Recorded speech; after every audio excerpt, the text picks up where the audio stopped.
And that's always really tough to see when you see something like that happening where roads are flooded and people need to be rescued. We have certainly seen it in our area. So let's get over to our meteorologist, Kristin Emery. And the rain that we're seeing isn't going to be so hard for later on the day that something like that will happen. Well, we have a chance that, I mean, they've had the past 2 days specifically over in eastern Pennsylvania, central and eastern. They've had storm after storm, just relentless downpours. So that is definitely a higher flood risk area than what we have. But we could see some isolated storms with heavy downpours. We saw even a couple of showers that popped up here and there yesterday in the afternoon. Even though they didn't have lightning or thunder, they had brief heavy downpours for even 5-10 minutes. So any area that is already saturated, which is a lot, could possibly see flooding potential if we get any significant rain. So the potential is there over the next couple of days.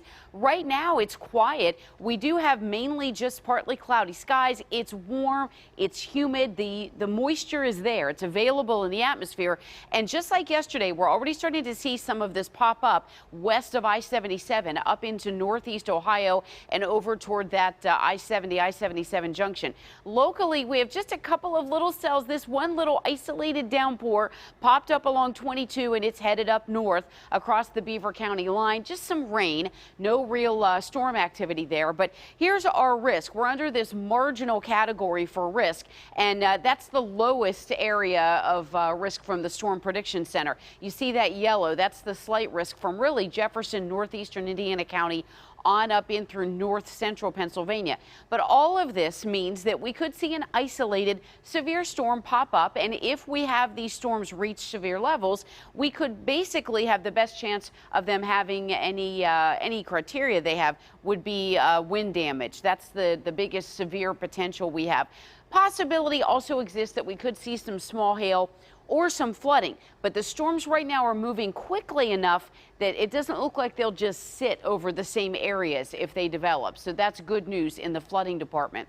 Right now, 79 degrees, looking at hazy sunshine. It's beautiful downtown, but boy, it already feels like 81. It's humid, it's soupy out there. You can kind of cut the humidity with a knife, and that's the way it'll be today and tomorrow. Again, there you see lower 80s, upper 70s across the area, already up to 83 in Connellsville. But as we head through the next 12 hours, temperatures just budging up there to about the lower to mid 80s, just like yesterday. The high was right there in the mid 80s, just 1 or 2 degrees above average. So all of this convection that's starting to bubble up again over southeastern Ohio, southwestern West Virginia, all of that is being pulled into our area from the southwesterly wind flow. The warm frontal boundary is up to the north, so we're just having all of this moisture sit here, and it bubbles up in the heat of the day and being steered by those southwesterly winds. So that means that just like yesterday, we could see a shower or a pop-up thunderstorm in spots. It'll be isolated in nature. Some of you won't get any rain. Most of us won't get any rain.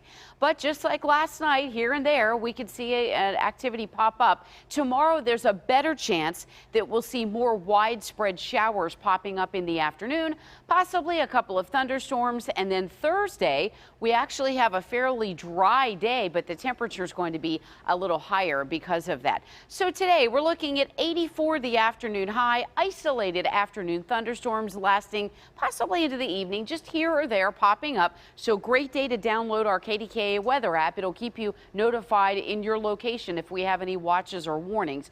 And then tomorrow, 83, more numerous scattered showers and storms, dry but hot Thursday, storms possible Friday night, and then a little cooler for the weekend.